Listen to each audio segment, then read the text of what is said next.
Hey, yo, I did a thing. You know what it was? I got to spend 3 amazing days at Strong Tower Gaming Convention in Waukesha, Wisconsin, and I'm going to tell you all about it next.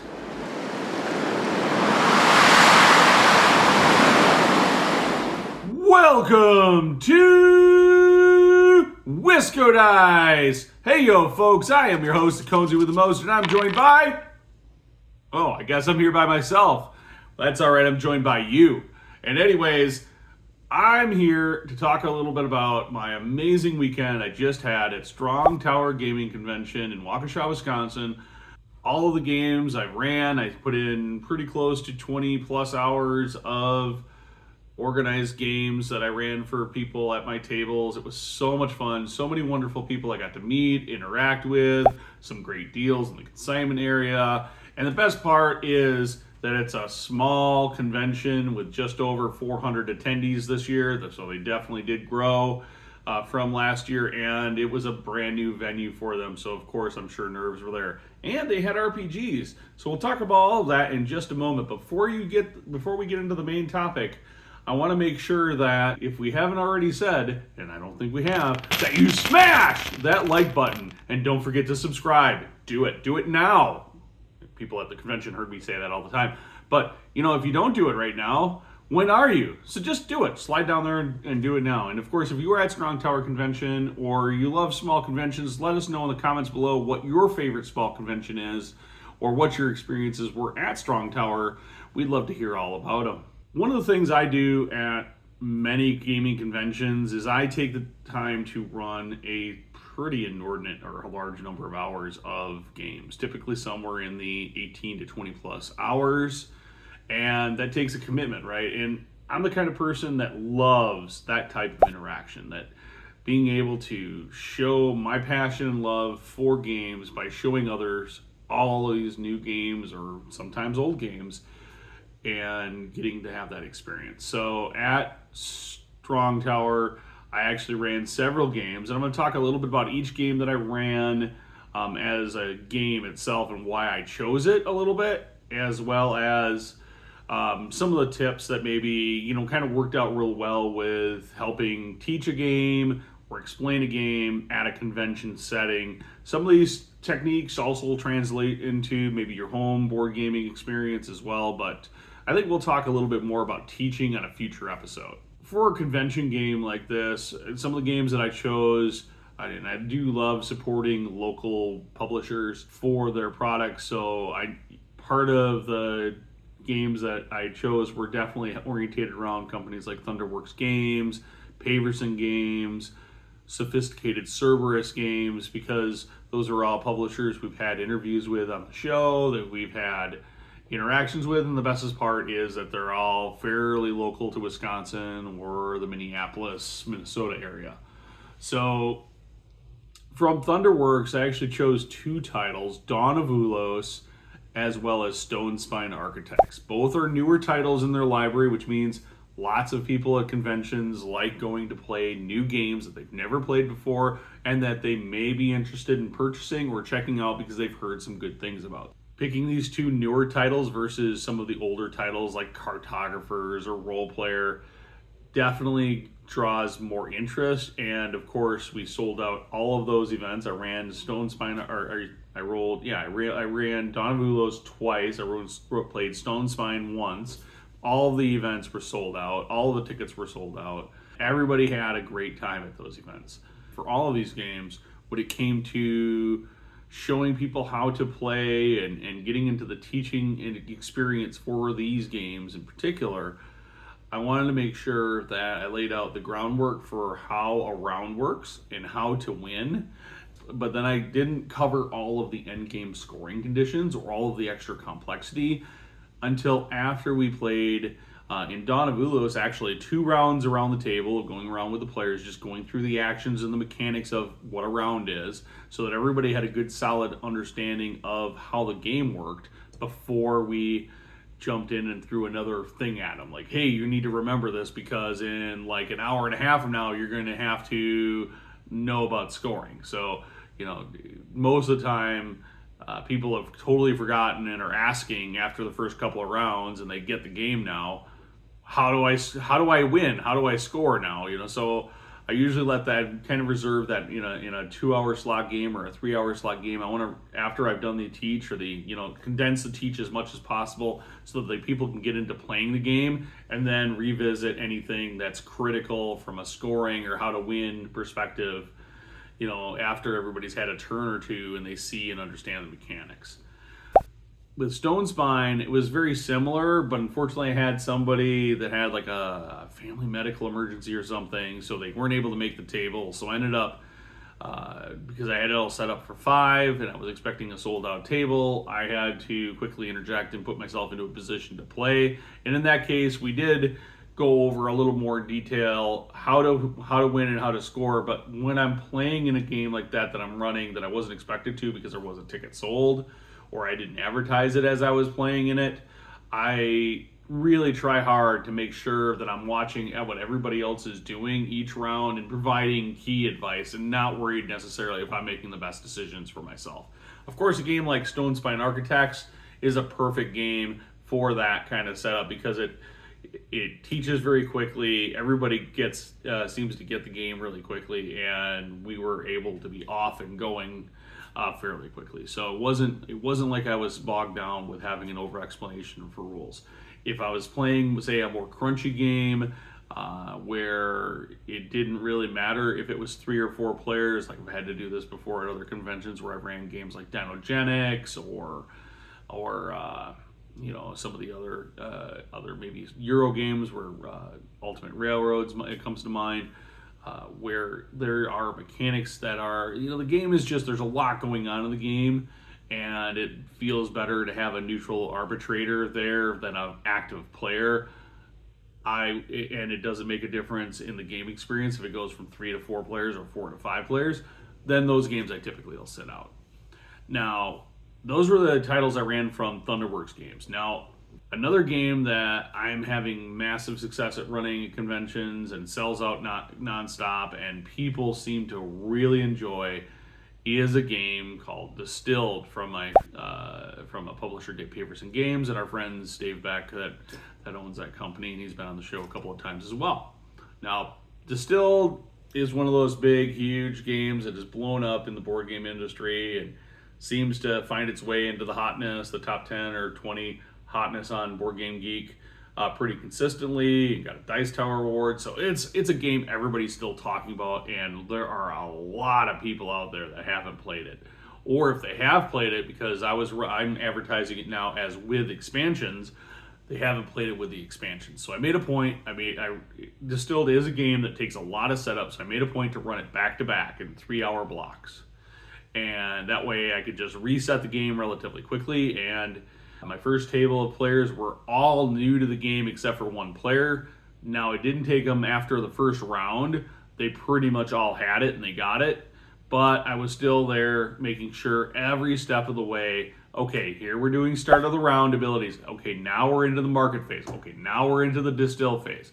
And keeping the game going and moving so that everything was hitting the beats during the game and nobody bogged down too much on what's the next step, how are we supposed to proceed next, keeping the game going and making sure that everybody's questions were answered. The second game of Distilled I played actually had everybody at the table had played before, but most of them hadn't gotten a chance to experience either the Cask Strength expansion or the Africa and Middle East expansion, or a combination of both. So it was a great opportunity for those players to experience and learn about those expansions and see if they wanted them in their game experience.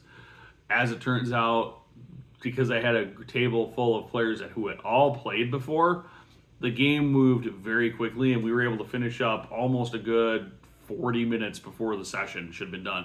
And again, like the first group of all new players, I'm constantly helping them make sure where are we at in the game, keeping the game moving forward. Okay, we're at the start of turn, we're at the market phase, we're at the distill phase, we're at the aging phase, and keeping the game moving so that things were being done in order and were being done correctly. And that kept the game moving and on task. And of course, as I wrapped up, everybody's always really helpful about wanting to help pick up and whatnot, and I really appreciate that. Another game that I run, and this is a kind of a standard convention game for me, although yeah, we'll see. It's how much longer I keep running it, but I love running this game at conventions, partially because I always get to play, and it's one of my more favorite games. Definitely somewhere in my top 25 games I enjoy playing, and that is Mysterium from Libelud. Now, this game does fall outside of that, hey, local Wisconsin-ish publisher, but I feel like it's such a great convention experience when it's done with a person who's playing the ghost player role in more of an entertainer role. And what do I mean by that? So when I play the ghost in Mysterium, what differs in the way I approach it versus what I see a lot of other people in the spirit role is oftentimes the spirit in the game will be a person who just doesn't talk or communicate at all. The game instructs you not to, right? You're not supposed to give anything away. You're supposed to be quiet behind that screen, not interact with the other players. It loses a little bit of that fun flair for it, and doesn't put like the person who's running the game in a position to be able to kind of wow and dazzle their players. And so when I run Mysterium, what differs significantly, particularly at conventions, is that I try to interact with players. Not in a way that I'm giving away anything gameplays-wise. Like, I'm still giving them their vision cards. I'm still giving out the clues and letting them as a group kind of come together and reminding them, in the first time I give out clue cards, hey, put it out in front of you. Yeah, make sure everybody can see what you have so that you can all collaborate and talk together. And then what I do on top of that is then when it gets time to do the reveal, where okay, now I'm gonna tell you, blue player, if you got it correct or not, if you selected the right person or place or weapon. I'll do something kind of fun and cool, like I might, and I try to turn it into a rhyme. And these are all done just on the fly. I just make them up. So I might do something like, hey, Blue, what did you do? Did you make a stew? Wouldn't it be nice if you flew? But you are correct. Everybody seems to just all of a sudden, they're like, oh my goodness, he's just getting into this and getting the positive energy going, and that's getting me excited. And if I get somebody that's incorrect or it seems like they're being a little cocky or overconfident, I can mess with them further, and it gets the players interacting with me as the spirit in a way that gets that excitement. It also builds some tension too, and I find in games that are supposed to have maybe a little bit more of a mysterious or interesting, theme, like where it's a seance where you're trying to figure out who murdered this person, and it's late at night, and it should be like, how do you get tension and stuff like that going when you're handing them crazy art cards and you're discarding things and you're going through the rules mechanics and you're playing a board game? Well, these are, at least it's not the same thing as like, say, getting a scare, but it definitely gets some of that tension and adrenaline up, and that's almost just as good. And so Mysterium for me has always been a game about the showmanship of the spirit as much as it is about the gameplay experience. And what I have always found is everyone that plays at my Mysterium games has an absolutely brilliant time.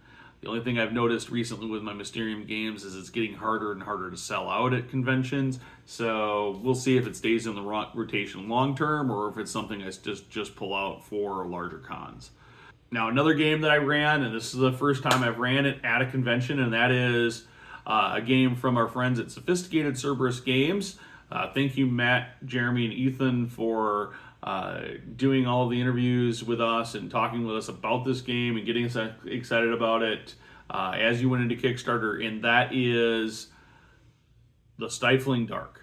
Now, The Stifling Dark, I was a little nervous because, one, there's a lot of components. I have to play in it to control the adversary, I had not, up to this point, going into this convention, been defeated as the adversary. And for my own personal home group, that there was a little bit of frustration that they hadn't been able to win yet. And I'm like, okay, I'm going to go to this convention and I'm going to play kind of the same style of play that I have been playing at home. And I'm just going to beat the players and leave them kind of super frustrated. And that's not a good showcase for what is a really fun hidden movement game that doesn't do what so many other hidden movement games do, where you have to defeat the adversary. Instead, you're working towards objectives and the adversary just happens to be there getting in your way, slowing you down, causing you problems, and potentially doing things that might allow them to win. But I am happy to report that in both games, I think everybody had a brilliant time at the table playing in this game. And on top of that, there were great little side conversations I had with some of the players. I got to know them while it was maybe the player turn, and I was having a little downtime, and maybe they took their time, so I was able to have those conversations with players. But also, both players in both games I ran actually beat me as me being the adversary. And I certainly don't feel like I really let up or I pulled any punches from what I played in my home game. So I was really interested to see that. And I'm really excited. It makes me more excited to play this game now, because I think there's a good chance that I may see a defeat or two in my home games in the future. Or, well, I can always get my wife to start playing the adversary in the game. And then I can see if I can be as clever as the players that just played it with me. So that was awesome. Now, a final game that I did run at Strong Tower Gamers Gaming Convention is Foundations of Rome from Arcane Wonders. Now, Foundations of Rome is that big 3D, fairly simple rules mechanic game, but these huge 3D polyomino buildings and structures, commercial, civic, residential structures that you're building out this Roman city on. And like the thing with this game is that it has amazing table presence. And when I chose to run this game Sunday morning of Strong Tower Gaming Convention. And the reason I chose to run this game Sunday morning versus running it some other time was that this game so much had a feel and flavor of just light, relaxing, eye-catching funness. It isn't like there's 3 actions you can possibly choose from on your turn. You're either going to get money, taking income, you're going to place a building, or you're going to purchase a lot. That's it. That's the whole game. I just taught you all. And then ultimately you play through 3 ages. When all 3 ages cards are done, you're done. The game's over. Tally up the score, or look at the score, and whoever has the most score after the 3rd age wins. It's not a complicated game. Everybody that played at the table, and I got through, I was able to play it at 5 on the first game and 9 on the second, or 4 on the second game, for a total of 9 players. I actually ended up stepping in and playing in the second game because somebody didn't show up. But absolutely everybody loved it. Super great conversations, and it's the perfect game or something light like that for a Sunday, especially a Sunday morning after a long con, where you have huge flexibility in being able to adjust player count on the fly if need be, because Sunday is always your worst day of a convention for people no showing your events. In fact, I did have a no-show, which really only 1 no-show over 10 players and 2 events on a Sunday morning is really freaking good, let me tell you. But don't try to go, unless you're at a heavy Euro convention, don't try to run a heavy Euro first thing Sunday morning, because people have been up too late, they're tired, they all of a sudden don't realize that they're more out of shape than they counted themselves to be, and they'll sleep in or skip events on Sunday morning. So having that flexibility for a Sunday morning game that had that ability to scale rapidly or easily for me if I needed to, as well as being a lighter game with a great table present, meant that my players, and it was exactly the players that played that game, that was like one of the things they said they were looking for. They didn't want a big heavy game Sunday morning. They knew they were going to be tired. They knew they were going to be exhausted. They just wanted something fun. And it was the perfect fit. So games like that are very straightforward, very fun, doesn't have to be light. There's plenty of strategy in Foundations of Rome, and there was plenty of times where people were at the table were like, oh, you bought that lot, or oh, you hate drafted me, or whatever that was happening.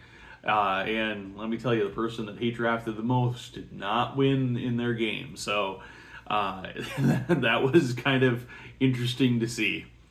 But that was basically the Strong Tower Gaming Convention for the games I ran. Of course, Strong Tower Gaming Convention, they do amazing charity work. It's proper to wrap this video up with the closing ceremonies from Strong Tower Gaming Convention, because it really does go to showcase how this small gaming convention is.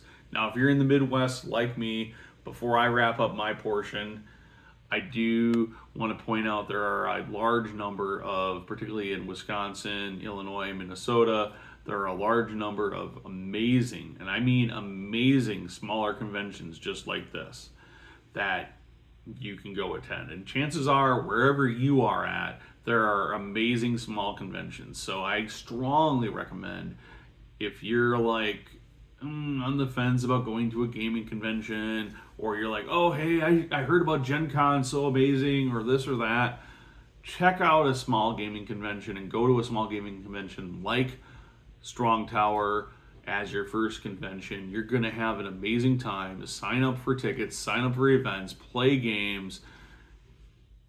Don't feel bashful about walking up to somebody that has a great game, that's playing in open gaming, or has one of the flags up in open gaming. Usually in these, where there's an open gaming area, they have flags that indicate if they're looking for players or not. Don't ever feel shy about walking up to somebody and saying, hey, that game looks really amazing. You got a spot? Is there a free spot? Or are you just getting going, or getting a conversation going about that, or being like, hey, I love that game too. That's one of my favorite games. Or, oh, hey, I just bought that game. What do you think of it? Those kind of things will spark all sorts of conversations, and who knows, you might build some new friends. And it's so much easier at a small convention like this. So just to name a few that I'm going to be at in the next few months, that's going to include Dragonfall in Lake Geneva, Wisconsin. That's going to include Gamehole Con in Madison, Wisconsin. This is kind of our home convention. Protospiel Madison. Now, that Protospiel is a little bit different than a normal gaming convention, because it's all about play testing games that haven't come to market. So you're not playing published games, you're playing play tested games. We'll be at Midwinter Gaming Convention in January. From there, we're not sure, but I do want to say that we had an amazing time last year at Con of the North in Minneapolis. There are, like I said, so many. I know there's conventions all over. So absolutely check them out. And while you're there, if we're there as well, hunt us down, say hi. We really appreciate it. And tell your friends to like and subscribe. And if you haven't yet, get down there. Do it now. All right, with that, I'm going to go ahead and turn things over to the Strong Tower team and let them tell you how amazing this convention is and some of their amazing statistics. Hey, Strong Tower gamers! All right, so welcome to our closing ceremonies. Thank you. Did everybody have a good time? All right, so I've been doing it smooth for you guys. Everything went well. Anyway, just want to get into it in a couple of remarks, and then we'll get into our donations to our charity, and they'll tell you a little bit about themselves, and then we'll get into the raffle. Anyway, Strong Tower Gamers set out in 2020 to put on a convention where it's a safe place to for gamers and nerds to get together and play some games and have a good time, right? So, Our leaders did an amazing job this year. We've got a leadership team of 12. And I'm just going to introduce them real quick. My lovely wife, Kelly Master, she's in charge of volunteering. Jacob Clemens in charge of our scheduling, Tabletop events.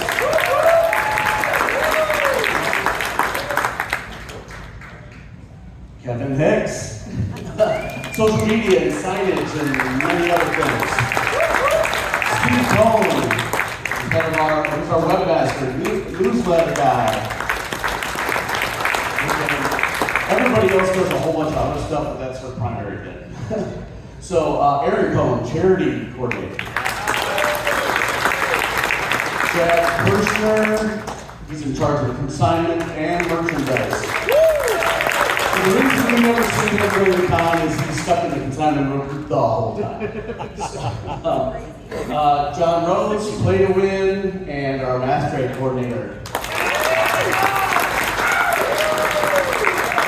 Andy Kirby, he's in charge of the raffle. If you look at you one here today, thank him. Ellen Kirby, special guest coordinator. She's the one She is the liaison back to all of our special guests. So coordination, communication, making sure they're where they're supposed to be, when they're supposed to be, and all of that. So we have 2 new leaders this year. We have Kurt DiBenedetto, sponsorship and benefit coordinator. And Sarah Gilman, she's our LTN coordinator and liaison. So she works with our LTN partnerships. So we've got, so we don't just put a convention on every September. A lot of our other events occur throughout the year. We have church events that happen every month. Chad runs one down in Franklin. We run one in Milwaukee. There's also one, the Cones run one in, run one in Racine. So make sure to check that out. So we partner with many other organizations as well. We have Men Oasis. So these guys, they've been with us from the beginning. They're valuable to us. They do everything. They run games. They do amazing work. So thank you guys for being here, Eric and your whole team. And of course the LTN crew. So raise your hand. So LTN has really upped their presence here. They've got the radio station here. They've got, they're running a ton of games. They run the Hot Games program here, and they also run the RPG program. So we've got Tierney Albright. I don't know if she's in here. She's actually running it. There she is. She's in the middle of there, waving her hand. So we work with her. She started up and runs the RPG program. So how many of you ran or played RPGs this weekend? Okay, good. So if you want to keep doing that, we're going to keep doing that. This will be something that grows over time. And then we've got a whole bunch of other stuff that they do. And, helping us, they run a lot of things with our volunteer shifts. They run a ton of games, and they're just, all in all, a big help to us. So I'm going to give you a couple statistics, okay? So some things that are kind of important. We had, my numbers. So last year we had 382 attendees. Pretty good. I mean, those were badges. We had 408 this year. We broke 400 the first time. That's a 7% increase. We actually think it's a little bit more than that because of some duplicates last year, so we think it's actually a little bit better than that. We had 464 volunteer hours worked. And that was done by 14 dedicated volunteers. Thank you for all of your work there. We had, like I said, we had the 408 attendees, 376 individual events. So,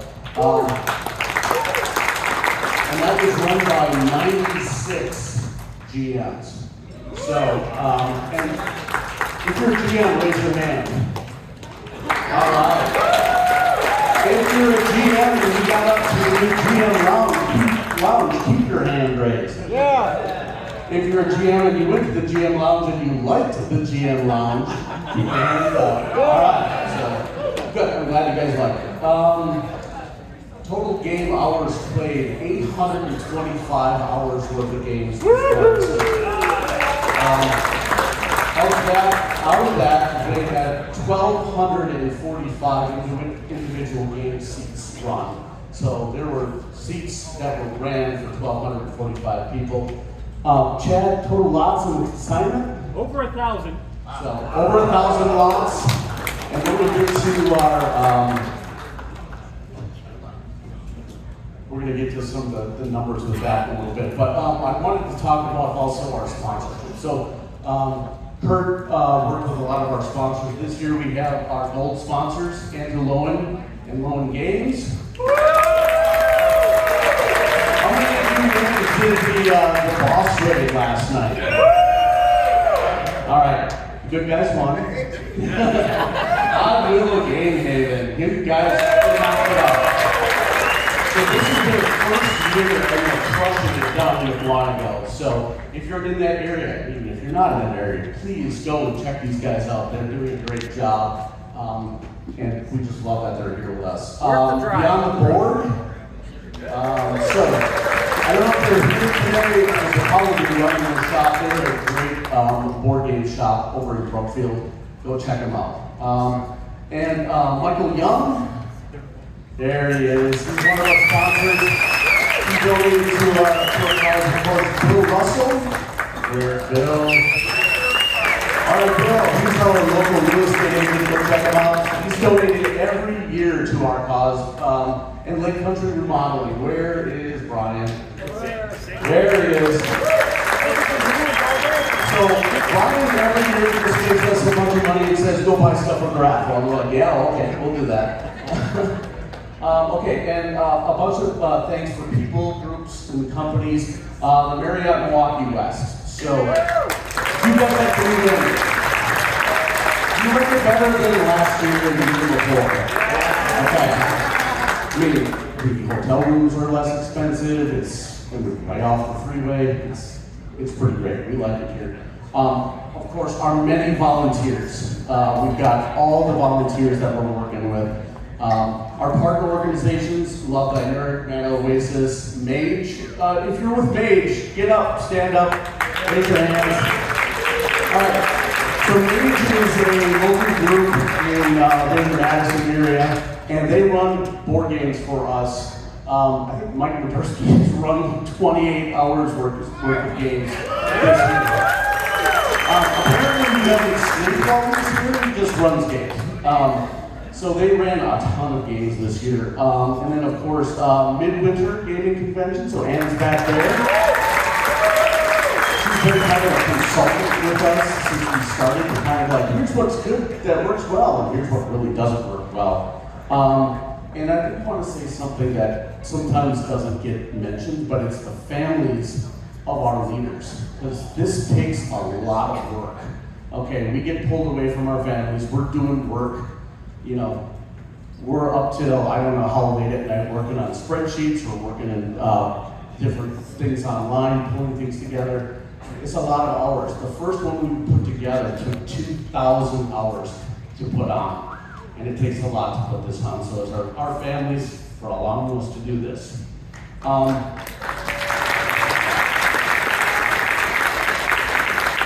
So this year our charity is Safe Families Wisconsin. And Bethany Bernhardt is there from Safe Families, and she's going to tell us a little about what they do.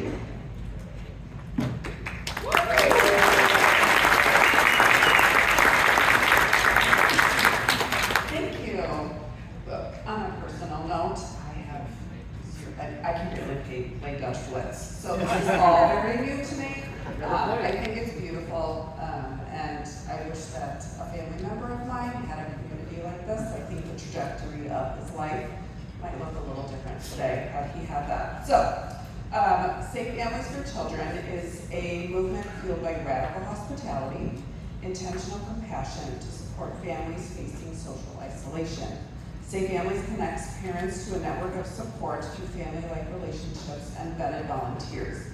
Our overarching goal is to keep children safe and out of foster care that don't need to be there by providing them with community, friends for the parents, support for the parents. Today, for example, I pulled into my church and there had been a car accident of some close friends of ours, and they were surrounded by family and friends, and I just was so relieved, but also brokenhearted to think there are so many families that we serve that would not have anyone to call in that kind of situation. So that's where Safe Families comes in. We provide friendships, we say we're in the business of relationships. We also provide hosting for children if a parent needs a mental health break, hospitalization, incarceration, you name it. We really try to partner them with host families, and we can host children for up to 364 days and paid with a family. By providing a resource to get out of social isolation, so hard to say, we prevent child abuse and neglect. A huge percentage of cases where abuse and neglect is involved is because the parents are just burned out and they don't have help. And so that's where Safe Families stepped in. Thank you.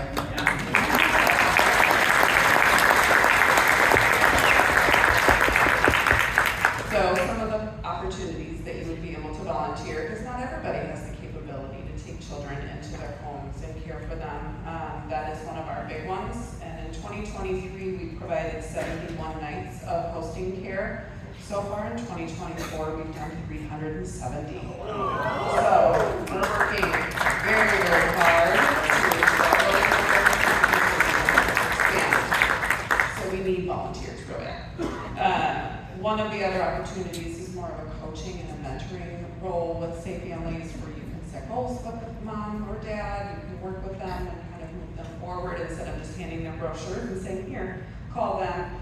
You can sit down with them and kind of help them keep going and establish a friendship, also just a family friend. You have time to call or text someone and check in on them, maybe grab coffee, whatever that might look like to walk and do life with them. And then resource friends, donate goods, provide services, got a dresser you don't want anymore, you might be able to find a home for it, and things like that. So if you have any questions, I will be out at our table for a couple more hours. Also, there is another event that is going to go on. There's flyers at our table. It's a fundraiser for Safe Families called Game Day.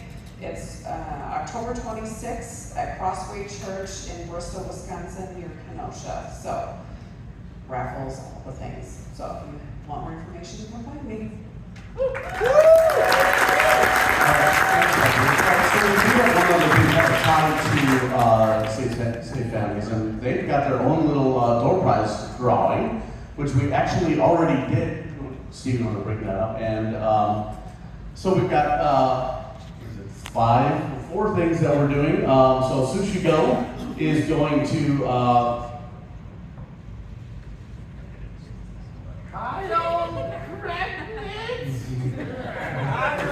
Kyle, last 4 digits, 2845 of your cell phone. You probably don't know it because you probably don't call yourself. all right, Kyle Kremnick, whatever. We'll find you. All right, Angie Hoff. Angie Hoff gets a copy of Scout. Who's played Scout thus far? This is fun. This is a great weekend. All right, Butterfly going to Jacob Weber. There it is. And the last one, just one. Randy here.